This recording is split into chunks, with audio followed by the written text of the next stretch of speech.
Welcome back to People Be Like. I'm your host, William Haynes. Recently, the government requested that Apple give them the ability to open iPhones, especially in cases like the San Bernardino shooting. If they were granted access, they would be able to see what's inside of a suspect's cell phone to get more information to understand a crime better. Apple actually denied the government because apparently you can just do that. And they claim that they can't make a loophole to the phone's lock system because although they trust the American government, what if that power fell into the wrong hands? It was a really big deal and got so much national coverage, but this guy, John McAfee, claims he knows how to crack the iPhone and said it on live TV. These devices are computers. The FBI wants Apple to change their software so that it removes the check for security. Once it has that software, it can use that software on any phone. Okay.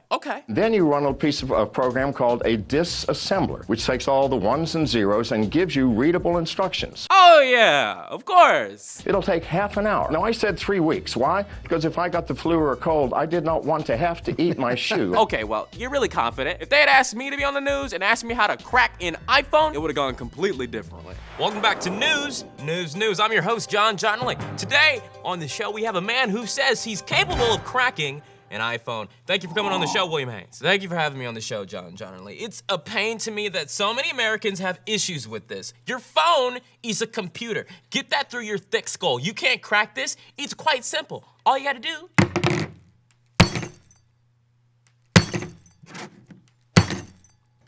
cracked. What an interesting parallel. Disney Channel is one of the richest networks out there. Did you ever notice when you watch Disney Channel, there are no commercials, they're just advertisements for other Disney Channel shows. That's money, honey. Well, Disney just announced that they're bringing back High School Musical for a 4th movie. I can't believe this. I loved that movie when I was 12 years old, and I wasn't even in high school yet. We're soaring, flying, there's not a star in heaven that we can reach if we try. Vanessa Hudgens is one of the most beautiful women to ever live. I would trade 3 months off my life to get to look her in the eye for 3 minutes.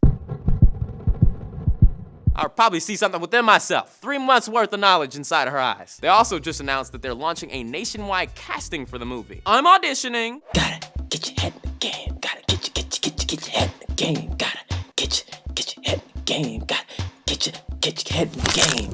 Oh, time, coach! You've got to remember ex-lifelong presidential candidate Mitt Romney. Remember? Binders full of women? They brought us whole binders full of women. Everybody made fun of him for all that debate stuff, but how nervous would you be if you were on national TV in front of millions of people, everyone you've ever met, debating with the President of the United States, Barack Obama? You'd be pretty nervous, and you might stumble over your words a little bit. This week, in front of a sold-out crowd of 3,000 people at an investment management conference in Utah, also known as the most boring place you can be on earth, he stated the major challenges that this country faces are not being dealt with by leaders in Washington. On both sides of the aisle, we just haven't been able to take on and try and make progress on the major issues of our day. Okay, so you thinking level-headed now, Romney? He went on. I'm one of those Republicans who thinks we are getting warmer and that we contribute to that. Oh!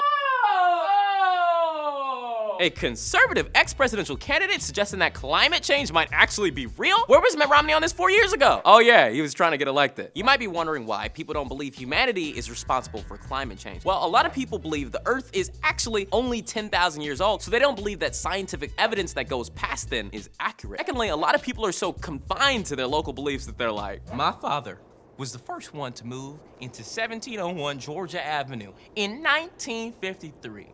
It's snowing in front of my house like it has every year for 70-odd years. You gonna tell me that global warming is real?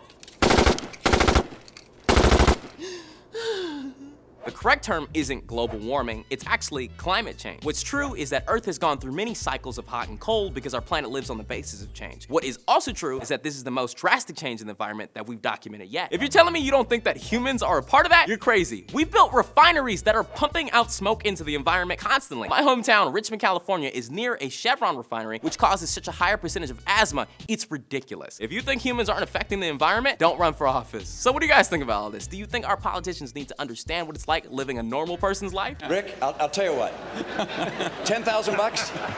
$10,000 bet? Do you think climate change is caused by humans or not? Let me know in the comments down below. I'm William Haynes, and thanks to the sponsor of today's episode, YouTube Red. If you want to watch all new movies and series from creators like PewDiePie, Lily Singh, and Rooster Teeth, then OMG! Sign up for YouTube Red with our free trial by clicking on this link on the screen in the annotation. Watch these original shows uninterrupted, all while supporting the creators you love. Also, did you know we have a live show in Austin, Texas on March 11th with myself and DVG. We're doing our podcast, The She Didn't Text Back, live, and we'd love for you to be there Friday, March 11th at 3 p.m. Tickets are only $20. Take off work, take off class, and be there. We'll do a meet and greet afterwards. Thanks for watching.